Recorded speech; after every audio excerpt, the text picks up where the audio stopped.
Joining us live from CommSec is Craig James. Craig, good morning. How are the markets shaping up this morning? Well, it looks like the Australian share market's going to get off to a weaker start, and that's following declines in the US markets. As you mentioned earlier, we had the US Federal Reserve lifting interest rates by 25 basis points, or a quarter of 1% as expected. But what the Federal Reserve has indicated that potentially there may be a pause in the rate hiking cycle ahead. So investors took that on board. But still, we saw the Dow Jones index of 30 stocks down by 270 points, or 0.8%, a 0.7% fall in both in the broader Standard & Poor's 500 and a 0.5% fall in terms of the Nasdaq. So the futures here in Australia pointing to a fall of our market around about 25 points at the start of trade, or a third of 1%.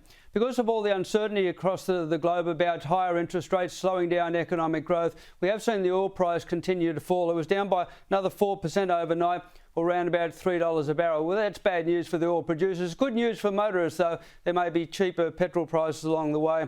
Good news for the gold bugs as well, with the gold price up by almost $14 an ounce, or 0.7%. But the iron ore price was down overnight by 53 cents, or 0.5%.